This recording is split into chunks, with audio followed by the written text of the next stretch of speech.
दिख रहा है स्क्रीन?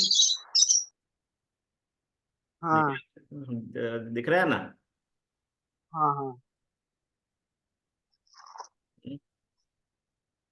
तो अभी बैलेंस कितने टाइप के आते हैं? 5। 5 टाइप के, जिसमें एनालिटिकल बैलेंस, जिसका रेंज कितना रहेगा, 200 मिलीग्राम से 200 ग्राम। सेमी माइक्रो 50 मिलीग्राम से 100 ग्राम। माइक्रो बैलेंस 5 मिलीग्राम से 100 ग्राम। अल्ट्रा माइक्रो 1 मिलीग्राम से 10 मिलीग्राम। और टॉप पाइन बैलेंस 1 ग्राम से 1 केजी तक। टॉप पाइन बैलेंस मीन्स हम जो किराने की दुकान में जाते हैं तो वो रहता है ना, पाइन बैलेंस, वो वाला। तो ये अलग अलग टाइप के बैलेंस आते हैं। अभी अभी ऋतिक पढ़ो ना इसको। हाँ हाँ पढ़ता हूँ। हम्म। The analytical balance location on a solid bench that is AVT anti-vibration table. हाँ, The precision and reproducibility of ये पाछो weighting. बोलते શું છે લખેલું? પાછો બોલ ને. The precision and reproduc ये producibility. Reproducibility. Reproducibility of weighing result is closely associated with the location of the balance. फिर. Stable anti-vibration table has effect on balance for measurement 0.01 gram or less. फिर. Doesn't locate AVT corner of the room. Hmm. Room should be accessed through a sliding door. Hmm. Location free from air should not be near ovens, furnaces. તો શું છે? પાછો બોલતો. Pronunciation બરાબર કરવાનું ને, શું છે? ફર્નેસ. फर्नेस अच्छा હમ. फर्नेस પછી. the, the analytical balance room must be temperature and humidity controlled. Hmm. Temperature should be 25 celsius plus and minus 2 celsius. Hmm. Humidity should be 45 to 60%. 60% है, तो इसका वो मतलब कि क्या हुआ कि आपका बैलेंस एंटी वाइब्रेशन टेबल पे रहना चाहिए। बराबर। एंटी वाइब्रेशन टेबल, ये जो इधर दिया हुआ ना, ये वाला, मतलब एक ऐसा टेबल आता है कि जो टेबल पे अगर बाहर कुछ वाइब्रेशन हो रहा है, फिर भी वो बैलेंस के ऊपर कुछ इम्पैक्ट नहीं आएगा, उसको एंटी वाइब्रेशन टेबल बोलते हैं। कि वो टेबल पे ऊपर आप भले ही आप कुछ भी मतलब बाहर कुछ मतलब ड्रिलिंग कोई कर रहा है, या तो फिर कोई मतलब हैमरिंग कर रहा है, कुछ भी कर रहा है, बराबर, कुछ मतलब दीवार तोड़ रहा है, फिर भी वो उसके ऊपर कुछ इम्पैक्ट नहीं आएगा, उसको एंटी वाइब्रेशन टेबल बोलते हैं। वो क्यों आता है? Precision and reproducibility. Precision mean, precision किसको बोलेंगे? Precision and reproducibility. प्रिसीजन का मतलब क्या होगा कॉलम, कोमल? प्रिसीजन का मतलब?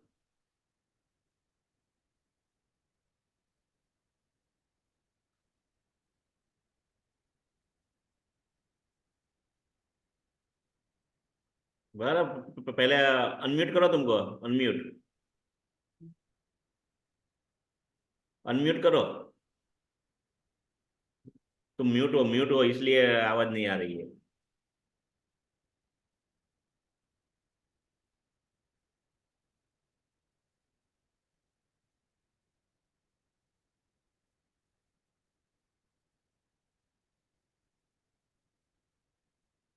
कोमल, आवाज आ रही है अभी?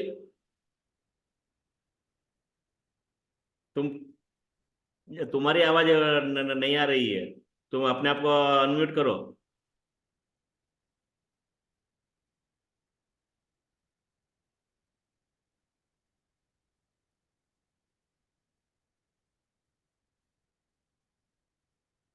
अपने आप को अनम्यूट करो, हाँ अभी आवाज आ हाँ। रही है। हम्म। हम्म। हाँ, प्रिसिजन मतलब कि कितना क्लोज आता है वो एक्चुअल वैल्यू के, मतलब वैसा। Closeness to agreement of the actual value, hmm. बराबर ना? हम्म। हम्म। मीन्स के आपका मतलब अगर 5 रिजल्ट लिया तो 5 रिजल्ट कितना हम्म सेम आया तो उसको प्रिसिजन बोलते हैं। और रिप्रोड्यूसिबिलिटी मीन्स बार बार मतलब एक ही सेम चीज, आना। एक ही चीज बार बार करे तो सेम। जैसे हम लोग आरएसडी देखते हैं हम्म कि आरएसडी 2% में आनी चाहिए। हम्म तो उसको रिप्रोड्यूसिबिलिटी बोलेंगे कि आरएसडी आपका 2% में आना चाहिए। हम्म तो वो जो है प्रिसीजन के एक ही वेट को बार बार लेंगे तो वो लोकेशन के ऊपर डिपेंड करता है। वरना आप अगर लोकेशन आपका बराबर एंटी टेबल नहीं है तो आप एक ही वेट को बार बार रखोगे तो उसका वेट अलग अलग ही आएगा। डिफरेंट आएगा। बराबर। फिर डजंट लोकेट एविटी corner of the room. Room के कॉर्नर में नहीं रखना है उसको। रूम के कॉर्नर में अगर रखेंगे तो क्या होगा कि एयर का फ्लो कॉर्नर में जाके फिर से आएगा तो भी वो बैलेंस के ऊपर इम्पेक्ट करेगा। Room should be access to sliding door. Sliding door mean कि वो पुल पुश वाला नहीं, स्लाइडिंग डोर रहेगा तो क्या होगा कि उसमें एयर का प्रेशर नहीं है। वरना हम कोई भी डोर ओपन करते हैं या क्लोज करते हैं तो एयर का प्रेशर आता है ना, तो बैलेंस के ऊपर भी प्रेशर आएगा वो। और टेम्परेचर और ह्यूमिडिटी भी मेंटेन रहना चाहिए। टेम्परेचर ह्यूमिडिटी मेंटेन रहना चाहिए। और कितना टेम्परेचर 25 डिग्री और ह्यूमिडिटी 45 to 60 डिग्री। क्योंकि अगर टेम्परेचर ह्यूमिडिटी मेंटेन नहीं है फिर भी आपका बैलेंस बराबर नहीं चलेगा। हाँ, अभी क्या है ये कौन पढ़ेगा? गिरीश पढ़ो ना।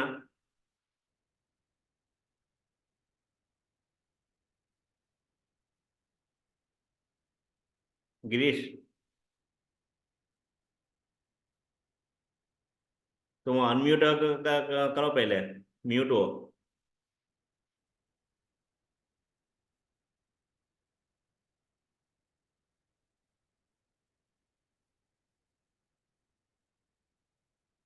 हाँ गिरीश, अनम्यूट करो पहले। आवाज आ रही है मेरी?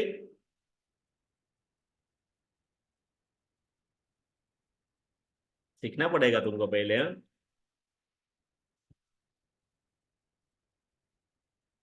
अनम्यूट नहीं हो रहा है?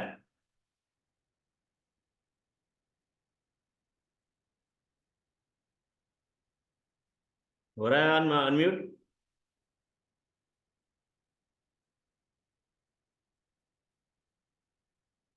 करो ना अभी। हाँ सर हुआ। ओके ओके, हाँ। The balance should be not be installed near sources of electromagnetic radiation such as radio frequencies, generator, electric motors, handheld communicated devices, including cardless telephone and cell phones. The hmm balance should be not be adjusted to the equipment producing a magnetic field, a magnetic stirrer. Low humidity increases buildup of static electricity. Never disconnect the balance from the power supply and leave it always switched on standby mode. If off mode, warm up for 1 hour switching on the power supply. इसका मतलब क्या हुआ? बोलो ना, समझाओ ना, मतलब क्या हुआ? हम लोग बैलेंस इंस्ट्रूमेंट को रख रहे हैं वो इलेक्ट्रोमैग्नेटिक रेडिएशन के पास नहीं होना चाहिए।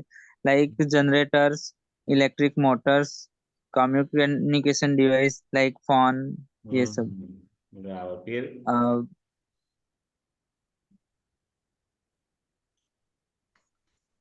मैग्नेटिक स्टर के पास भी नहीं, वो नहीं होना चाहिए। नहीं होना चाहिए, हाँ। हाँ। और लो ह्यूमिडिटी हो वहीं पे भी नहीं रख सकते। लो ह्यूमिडिटी मतलब क्या है? Increase the buildup of static electricity. Static हाँ, इलेक्ट्रिसिटी मीन्स क्या हुआ? Static electricity. का मतलब क्या हुआ? हाँ, वो खुद जनरेट होते हैं ना, वो आपने बोला था एक दिन। हाँ हाँ, वो हम किसी चीज को छू रहे हैं तो वो हमको करंट हाँ, जैसा लगेगा। करंट लगता है उसको स्टैटिक। वो क्या है? लो ह्यूमिडिटी रहेगा तो ही होगा। हाई ह्यूमिडिटी में अभी जो अभी ठंड जैसे बढ़ेगी तो वो स्टैटिक इलेक्ट्रिसिटी स्टार्ट होगा, क्योंकि ठंड जैसे बढ़ेगी उतना ह्यूमिडिटी कम होगा। हाँ, ओके। फिर अभी पावर सप्लाई को बंद नहीं करना है, वो स्टैंड बाय मोड पे रख सकते हैं। रख सकते हैं। और उसको अगर पावर सप्लाई बंद कर दिया तो उसको वार्म अप कर होने के लिए 1 आवर लग जाएगा। 1 आवर लग जाएगा, बराबर है। ओके। सर ये स्टैटिक इलेक्ट्रिसिटी है वो हमको जैसे झटके दे सकती है कहीं से हम लोग, अगर ये static means static electricity.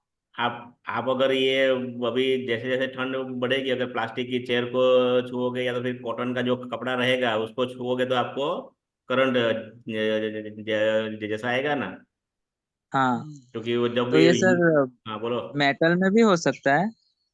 Metal में नहीं होगा ये। जनरली जो अपना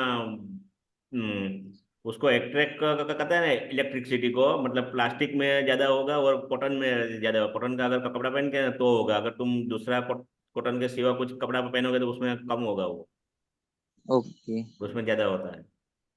हाँ, ठीक है। हम्म। फिर ये कोमल, Yes, sir. पढ़ो नहीं है। Ensure that the instrument is clean and free from dust with smooth brush, lint-free duster. Silica gel should be kept inside the balance chamber, adjusting the bubble at the center. Before using, ensure that the balance is calibrated. While weighing any sample, use butter paper and spatula. Carefully remove any sample residue or spilled powder. Take special care during weighing of liquids. Before closure, ensure that the pan is empty. Never use A4 size paper for weighing. Store the weight box in dust-free area. Handling the weight, use a forceps. Okay. Use certified weight only before use. Check for the validity of usage. Okay, इसका मतलब क्या हुआ? Ensure the instrument is clean and free from the dust with smooth brush and lint free duster. Lint free the duster means क्या हुआ? वो कपड़ों में lint आती है ना, वो छोटे छोटे जो इसके हाँ, मतलब मतलब फेस से धागे नहीं निकल जाते निकलना चाहिए, बराबर। कपड़ा ऐसा ले हैं। लेने का कि धागा नहीं निकलना चाहिए। हाँ। Silica gel kept inside the balance chamber, bubble should be centre, ensure is balance is calibrated. फिर क्या करना है? बटर पेपर यूज करना है और पेचुला करना है यूज। आपको A4 साइज का पेपर यूज नहीं करना है। और अगर कुछ गिर गया है तो उसको केयरफुली निकालना है। बैलेंस के अंदर अगर वेट लेके टाइम अगर कुछ गिरेगा तो केयरफुली। अगर लिक्विड का वेट है तो आपको स्पेशल टेक केयर करनी है कि वहां पे वो ड्रॉप गिरना नहीं चाहिए बैलेंस का जो पेन रहता है ना उसके ऊपर। और बिफोर क्लोजर इंश्योर द पानी इज एम्प्टी। जब आपका काम कंप्लीट हो जाए तो पानी पूरा क्लीन करके और खाली होना चाहिए। ऐसा नहीं कि बराबर उसके ऊपर ही रख के निकल जाए हम लोग। Store the wait box in dust free area. Wait box का जो वेट है उसमें थोड़ी सी भी डस्ट नहीं लगनी चाहिए, वरना आपका वेट चेंज हो जाएगा। Handling the weight use the forcep. उसको हाथ से यूज नहीं किया, फोरसेप से यूज करना है। क्यों वो फोरसेप से यूज करना है? हाथ से हम पकड़ के क्यों नहीं रख सकते?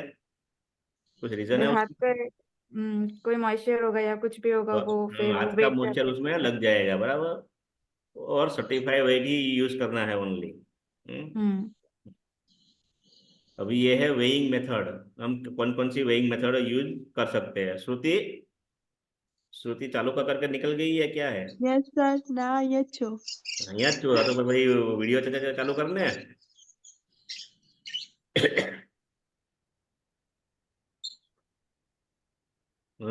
વાતને શું લખેલું છે વાતને? Solid material weighting. હા Place આપણે the empty butter paper on the balance in the center of the pan. Close the door of the balance and wait till the stable. Record the weight of butter paper.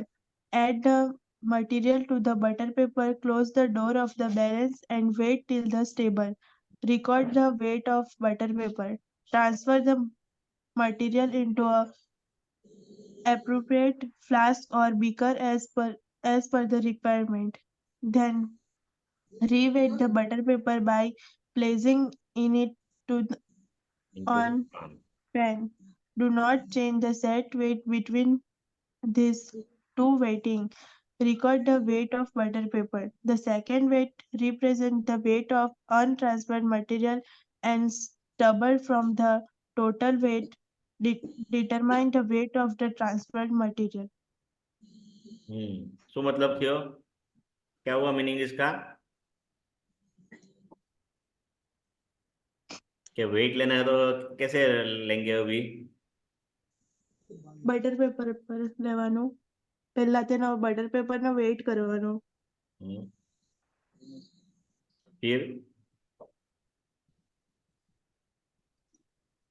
પછી આપણે જે બી પ્રોડક્ટનો weight કરવાનો હોય તે લઈને પછી તેનો weight કરવાનો means put the empty butter paper on the balance in the center of the pan, close the door and wait till stable. Record the means weight. पहले वो रख के उसको स्टेबल होने तक का वेट करने का, उसके बाद में जो वेट आता है उसको रिकॉर्ड करेंगे और जो हाँ। वेट आता है उसके ऊपर हम लोग फिर से ऐड करेंगे. Yes. Close the door balance and steel the stable. Means अगर बटर पेपर का वेट 500 मिलीग्राम है और हमको अगर 500 मिलीग्राम चाहिए तो जब तक 1 ग्राम वेट होता है तब तक हम करेंगे ऐड. Yes. फिर रिकॉर्ड करेंगे, ट्रांसफर करेंगे मटेरियल जो भी फ्लास्क या बीकर में, और फिर से बटर पेपर का वेट करेंगे. इसको क्या बोलेंगे? वेट बाय डिफरेंस मेथड बोलेंगे. Yes. Yes. Weight by difference method बोलेंगे. फिर ये क्या है पढ़ो ना.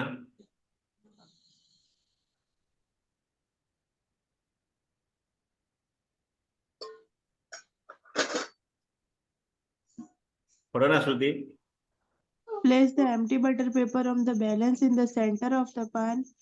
Tear the weight. Close the door. Balance and wait till the stable. Add the material to the butter paper. Close the door of the balance and wait till the stable. Record the weight of butter paper. Transfer the material into a appropriate flask or beaker as the requirement. Add solvent or dilute and rinse the butter paper. बराबर. तो वो ये direct method है. पहले butter paper रखेंगे, उसको टेयर करेंगे, बाद में उसके ऊपर मटेरियल ऐड करके डायरेक्ट वो मटेरियल को ट्रांसफर कर देंगे. ये डायरेक्ट मेथड है. अभी लिक्विड का वेट लेना है तो कैसे लेंगे Girish? Liquid Place the beaker or volumetric flask on the balance in the corner of the pan, center of the pan. Tear the weight, close the door of the balance and wait till the stable.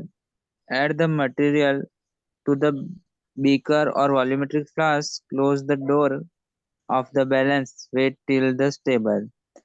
Record the weight of material. Then semi-solid material नहीं weighing. पहले वो liquid का कैसे करना समझा ना. हाँ, first of all हम लोगों को बीकर और वॉल्यूमेट्रिक फ्लास्क लेना है. उसको मिडल और सेंटर में रखना है बैलेंस के पैन के ऊपर. फिर जो वेट आ रहा है उसको टैर करके 0 करना है. फिर tare the weight, close the door of the balance. हाँ, फिर उसके बाद उसको क्लोज कर देना है जो डोर है उनको.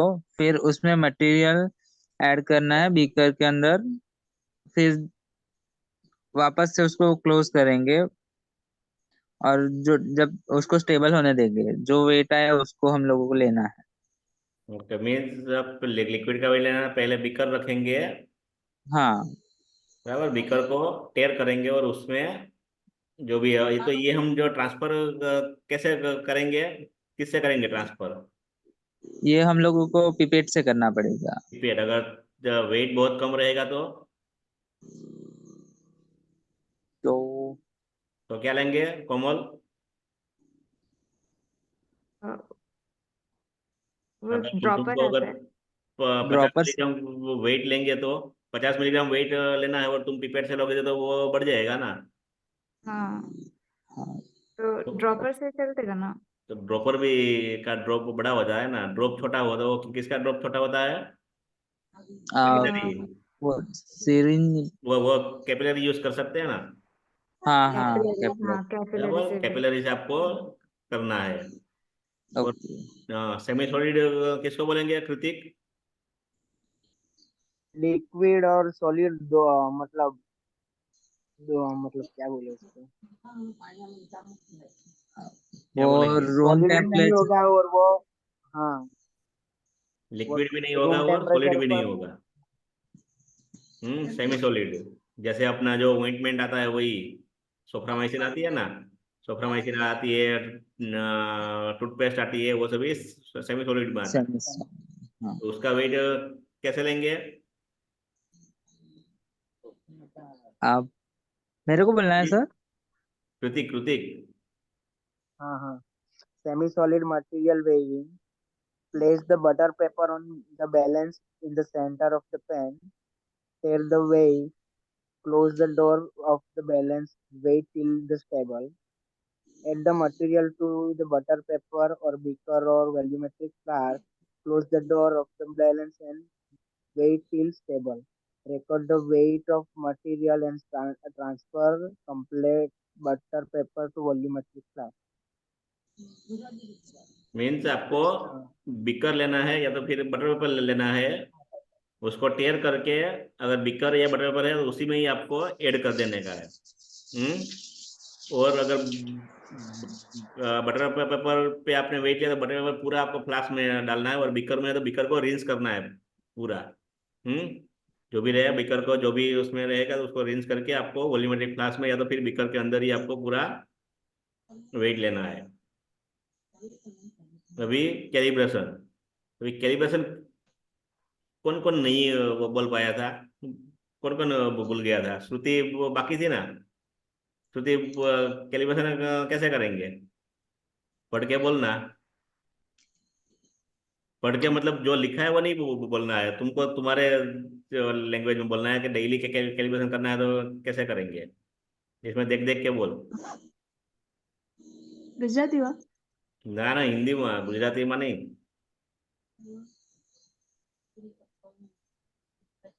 पहले एरिया क्लीन होना चाहिए, हम्म बबल सेंटर पर होना चाहिए, हम्म सिलिका जेल अंदर होना चाहिए, हम्म પછી ડિજિટ 00 રહેવા જોઈએ, हम्म પછી फिर આપણે તેનું ડેલી કેલિબ્રેશન કરવાનું। તેમાં વેટ 200 mg થી 200 mg 1 કિલોગ્રામ 100 ગ્રામ 1 ગ્રામ 100 ગ્રામ અને 200 ગ્રામ ના વેટ ચેક કરવાનું, જેને સર્ટિફિકેટ વેલ્યુ ±0.1% જેટલી આવવું જોઈએ। हम्म तो ये अपना कौन कौन सा लेंगे वेट? 200 mg हम्म 1 ग्राम 100 ग्राम और 200 100 ग्राम। ग्राम बराबर। तो डेली वेरिफिकेशन उसको क्या बोलेंगे? डेली वेरिफिकेशन बोलेंगे। डेली कैलिब्रेशन में क्योंकि हम सिर्फ वेरीफाई कर रहे हैं, ये 4 वेट से वेरीफाई कर रहे हैं कि हमारा बैलेंस बराबर काम कर रहा है या नहीं, इसलिए उसको बोलेंगे डेली वेरिफिकेशन।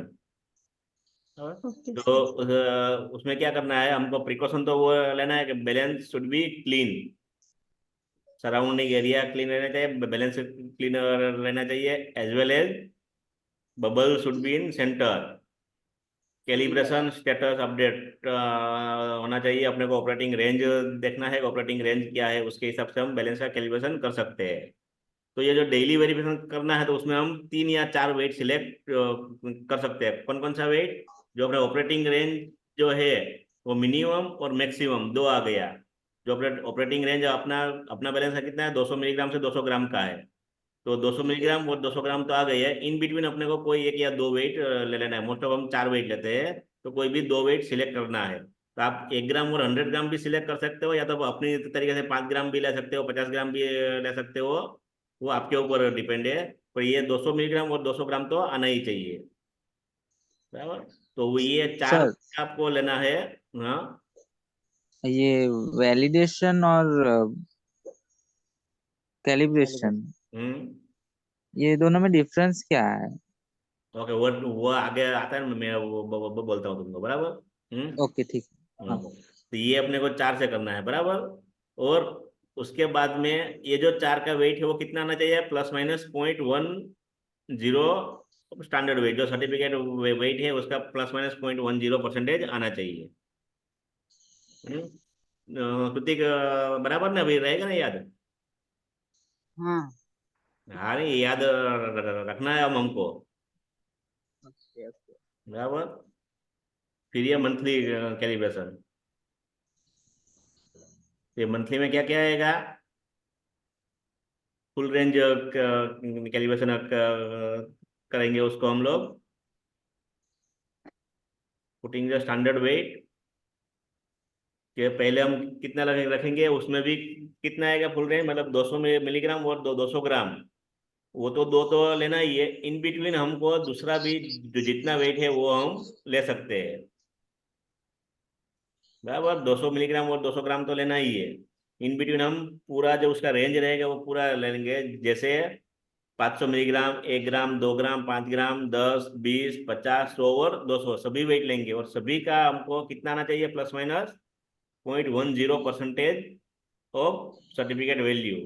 जो भी सर्टिफिकेट वैल्यू है उसका +-0.10% आना चाहिए। उसको क्या बोलेंगे, एक्यूरेसी टेस्ट। क्या बोलेंगे उसको प्रतीक? एक्यूरेसी। एक्यूरेसी। गिरीश, क्या बोलेंगे? हाँ, एक्यूरेसी। कोमल? एक्यूरेसी टेस्ट कहते हैं। श्रुति? Accuracy test. एक्यूरेसी। ये सभी को इसलिए बोल रहा है कोई सो ना जाए, ऐसा होना क्या, सो जाते हैं लोग ऐसा, बराबर ना? हम्म, बराबर। एक्यूरेसी के बाद कौन सा आएगा? एसेंट्रिसिटी। एसेंट्रिसिटी का दूसरा नाम क्या रहेगा? Corner twist. कॉर्नर टेस्ट आएगा। श्रुति, कौन सा आएगा? Corner test. उसका दूसरा नाम क्या है? एसेंट्रिसिटी। Eccentricity. कृतिक, बोल दो एसेंट्रिसिटी, बोल दो। एसेंट्रिसिटी। एसेंट्रिसिटी, उसका दूसरा नाम? Corner test. कॉर्नर टेस्ट, बराबर। तो ये चेक द कॉर्नर लोड, ये कॉर्नर टेस्ट हम क्यों करते हैं कि हमारी लैब में अगर 10 लोग हैं, 12 लोग हैं या 50 लोग हैं, सभी लोग हम्म, मिडल में ही वेट नहीं लेंगे, कोई अप रहेगा, कोई डाउन, लेफ्ट राइट, बराबर। तो हम लोग ये प्रूव करते हैं कि हमारा बैलेंस इतना कैपेबल है कि आप कहाँ पे भी रखो, अप रखो, डाउन रखो, लेफ्ट राइट किधर भी रखो, बराबर ही आएगा। तो वो हम प्रूव करते हैं कि हमारा बैलेंस का मतलब कॉर्नर में भी रखेंगे तो भी हमारा बराबर आएगा। इसलिए कॉर्नर टेस्ट, उसमें क्या है कि 100 ग्राम में मैंने लिखा है, आप कोई भी ले सकते हो, 10 ग्राम भी ले सकते हो, 50 ग्राम भी ले सकते हो, कोई भी एक वेट लेके आपको 5 जगह पे रखना है, अप डाउन लेफ्ट राइट और मिडल में, मतलब। और वो 5 ग्राम, ये जो 5 रखा है तो वो आपका +-0.10% में आना चाहिए। उसको बोलते हैं एसेंट्रिसिटी है या कॉर्नर लोड टेस्ट। देन आता है रिपीटेबिलिटी। रिपीटेबिलिटी, श्रुति, रिपीटेबिलिटी का दूसरा नाम क्या है? रिपीटेबिलिटी का दूसरा नाम, कृतिक, रिपीटेबिलिटी का दूसरा नाम? कोमल? सर नहीं पता मुझे तो। गिरीश? સર આઈડિયા નહીં મળે બટ આપણે એક વસ્તુને પાછું રિપીટ કર. हाँ, तो भाई इधर इधर आप अपना पोस्टर पे लिखा है ना, रिपीटेबिलिटी का दूसरा नाम, मेजरमेंट ऑफ, अभी आया याद? मेजरमेंट ऑफ अनसर्टिनिटी, बराबर। अपने वो बोर्ड पे लिखा हाँ, है measurement of uncertainty, okay okay. बराबर। तो उसमें क्या करेंगे, 10 ग्राम का एक वेट लेंगे, 10 ग्राम का भी ले सकते हो, 5 ग्राम या 20 ग्राम भी ले सकते हो, कोई भी एक वेट सिलेक्ट करेंगे, उसको 10 बार हम मिडल में रखेंगे। एक बार रखा, फिर जो वेट आया उसको नोट कर लिया, बाद में दूसरी बार रखा, दूसरी बार रखा, नोट कर लिया, तीसरी बार रखा, तो हम 10 बार रखेंगे। और वो 10 बार का जो भी एस डी आएगा उसका हम एस डी कैलकुलेशन करेंगे। एस डी का फुल फॉर्म क्या होगा? Standard Standard deviation. Standard deviation, बराबर। तो उसका स्टैंडर्ड डेविएशन कैलकुलेट करेंगे। और ये जो रिपीटेबिलिटी का फॉर्मूला है यहाँ पे 2 into S D into 100 divided by smallest desire weight. तो स्मॉलेस्ट डिजायर वेट में क्या आएगा श्रुति? 200 मिलीग्राम। कितना आएगा श्रुति?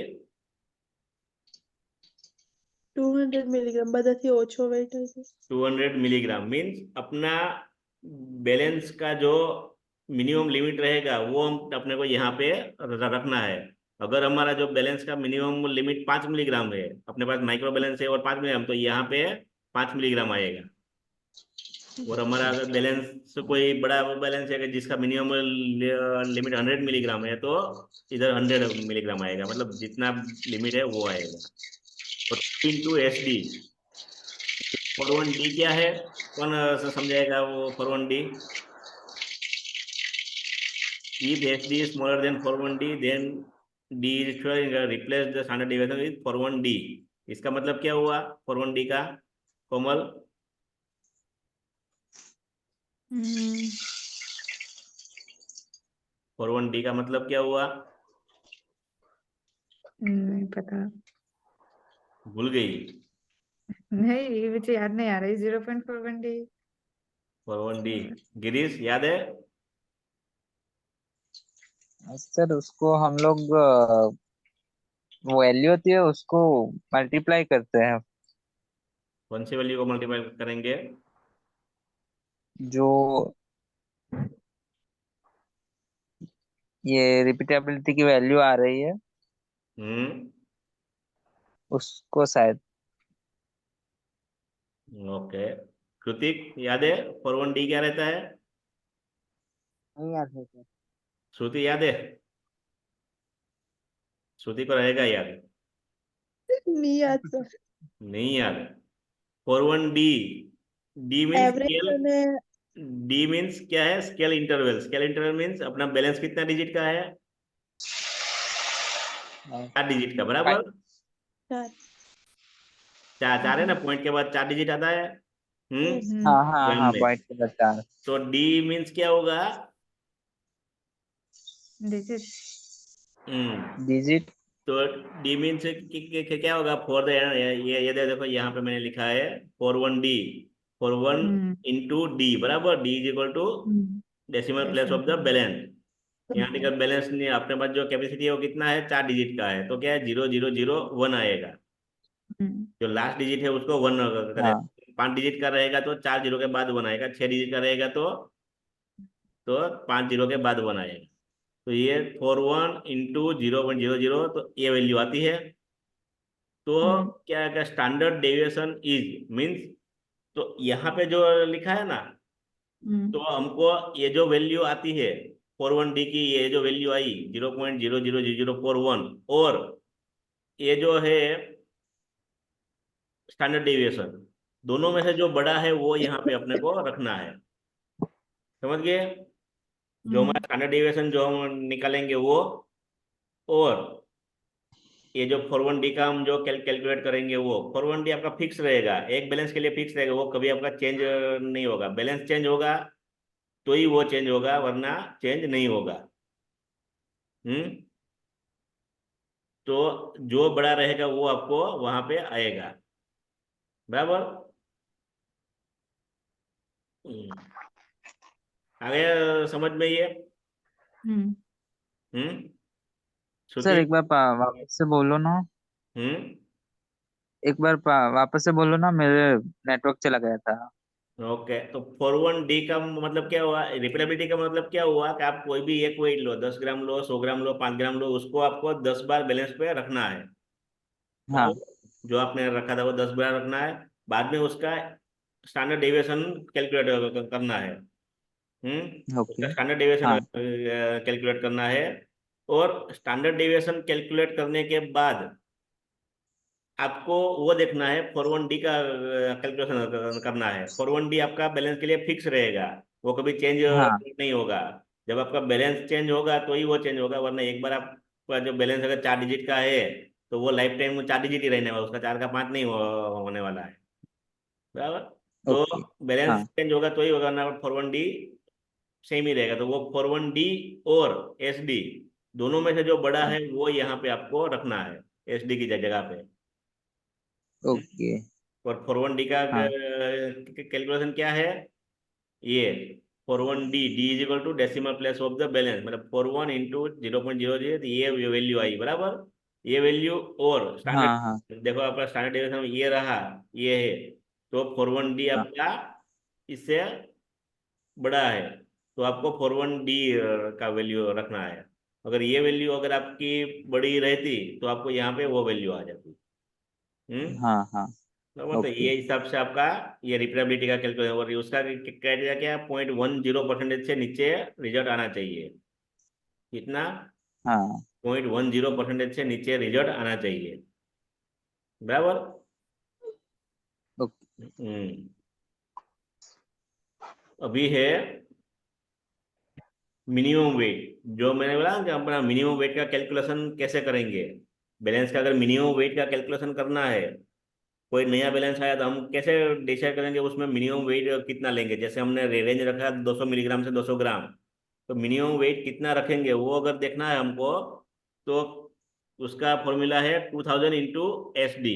S mean standard deviation, 2000 into S. हाँ इसमें भी सेम फॉर्मूला रहेगा, जो 10 बार हमने जो वेट लिया है, कोई भी एक 5 ग्राम 10 ग्राम जो भी 10 ग्राम लिया है, उसका हम लोग स्टैंडर्ड डेविएशन निकालेंगे, और स्टैंडर्ड डेविएशन का उसका ये कैलकुलेट करेंगे, 2000 इंटू स्टैंडर्ड डेविएशन, या तो फिर 41D, दोनों में से जो बड़ा रहेगा वो, स्टैंडर्ड डेविएशन या 41D, दोनों में से जो बड़ा रहेगा वो हम कैलकुलेट करेंगे। तो अपना मिनिमम वेट सपोज यहाँ पे हमने 2000 इंटू SD किया, तो 2000 इंटू मतलब स्टैंडर्ड डेविएशन ये सपोज आया, तो वो और ये दोनों को अगर कंपेयर करें तो 41D बड़ा है, तो हम यहाँ पे 41D रखा, तो ये 82 आ गया, बराबर। हम्म। ओके तो ये हम हाँ बैलेंस में 82 मिलीग्राम से ज़्यादा कम वेट नहीं ले सकते अगर 82 आया तो ये अपना मिनिमम आ गया, बराबर। Minimum weight calculation. और ये रहा जनरल प्रिकॉशन। प्रिकॉशन क्या क्या सर लेना है अपने को? सर रिपीटेबिलिटी वाले में हमने RST निकाला था वो कंप्यूटर पे एक्सेल पे। तो RSD तो वो जस्ट और देखने के लिए निकाला था, उसका कुछ यूज नहीं आएगा वो। तो ये मेन है ना, ये जो कैलकुलेशन है ये ये ये अब वाला। अपने को SD रिक्वायरमेंट है। हाँ। SD का अपना रिक्वायरमेंट है, इसलिए अपने को SD कैलकुलेट करना है पूरा। हम्म। सर हम हम्म। खुद से अगर कैलकुलेट कर रहे हैं तो कैसे करेंगे? मीन निकालना है। किसका? स्टैंडर्ड डेविएशन का। हाँ स्टैंडर्ड डेविएशन का अगर आपको खुद से करना है तो पहले मीन निकालना है, हाँ बाद में इंडिविजुअल वैल्यू को मीन से माइनस करना है। Individual value okay suppose 10 value है, तो 10 वैल्यू को एक एक करके मीन से माइनस करना है। उसके हाँ बाद में आपका जो वैल्यू आएगा, 10 वैल्यू आएगा, बराबर। 10 वैल्यू को आपको हाँ माइनस किया, मतलब 10 वैल्यू दूसरी आई, वो 10 हाँ वैल्यू को आपको स्क्वायर करना है। ओके और वो स्क्वायर करके वो सभी जो स्क्वायर करके जो 10 वैल्यू आई वो 10 का प्लस करना है। और प्लस करके हाँ डिवाइडेड बाय आपको जो आपका, अगर 10 वैल्यू है तो 10 - 1 मतलब 9, तो डिवाइडेड बाय 9 करना है। ओके तो आपका स्टैंडर्ड डेविएशन आ जाएगा। तो वो क्या है, बहुत लेंदी प्रोसीजर है, इसलिए मोस्ट हाँ ऑफ हाँ जो साइंटिफिक कैलकुलेटर कैलकुलेटर लेना पड़ता है, या तो फिर आप एक्सेल शीट से करते हो, जल्दी हो जाता है। वरना मैन्युअल आप करोगे तो वो बराबर नहीं आएगा, क्योंकि वो बहुत ओ, लेंदी प्रोसीजर है वो। हाँ बराबर, तो ये मिनिमम वेट। अभी ये जनरल प्रिकॉशन में क्या है? Ensure the temperature of the balance and material to be weight are same.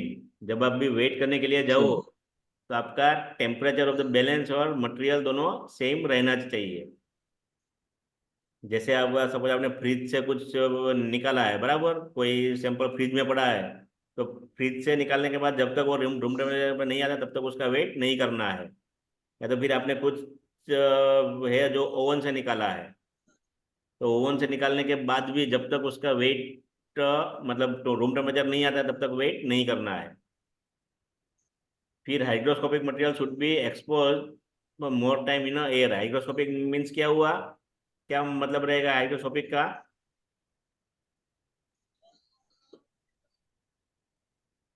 क्या रहेगा? जो मॉइस्चर मतलब जो मॉइस्चर absorb ऑब्जॉर्व करता करता है। है वो, बराबर। मतलब एटमॉस्फेयर में से जो मॉइस्चर एब्जॉर्ब करेगा उसको हाइग्रोस्कोपिक बोलेंगे। हम्म ठीक है। Balance door must be close during weighing. Balance door आपको बंद रखना है। Balance is properly level before weighing. Balance भी level means bubble should be centre, level में होना चाहिए। Place the weight in the centre of the balance to eliminate the corner weight difference. Means आपको middle में ही रखना है। भले हम लोग कॉर्नर टेस्ट करते हैं, हमारा कॉर्नर टेस्ट पास है, फिर भी आप जब वेट करते हो तभी मिडल में ही रखना है। ऐसा नहीं कि हम कॉर्नर टेस्ट करते हम कॉर्नर में रख के करेंगे। Do not overload the balance pan than the capacity of the balance. Balance का अगर कैपेसिटी 200 मिलीग्राम का है तो आपको वहां पे 199 मिलीग्राम ही लेना है वेट। ऐसा नहीं कि 200 मिलीग्राम है तो हम 200 मिलीग्राम का वेट ले लें। आपको 199 ही लेना है, उसको ओवरलोड नहीं करना है। फिर balance and surrounding work area to be clean.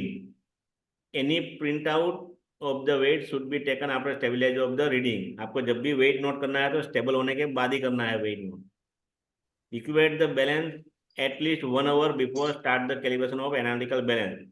Balance का कैलिब्रेशन करना है तो उसको चालू करने के बाद मिनिमम 1 आवर तक चालू रहना चाहिए, उसके बाद ही आपको कैलिब्रेशन करना है, वरना एक्यूरेट नहीं आएगा। Equate the balance at least 24 our before start the calibration. Equate the balance 24, अगर माइक्रो बैलेंस है तो उसको 24 आवर के लिए चालू रखना पड़े। इसलिए जब भी आप कोई कंपनी में जाओ तो बैलेंस बंद रहेगा ही नहीं। बैलेंस को बंद नहीं करना है, उसको चालू ही रहे, वरना वो अंदर का जो मतलब मैकेनिज्म रहेगा उसको स्टेबल होने में, इनिशियलाइज होने में 24 आवर लगेगा, माइक्रो बैलेंस रहेगा तो। हाँ? तो ये था अपना बैलेंस का। तो अभी बैलेंस का कौन कैलिब्रेशन समझाएगा?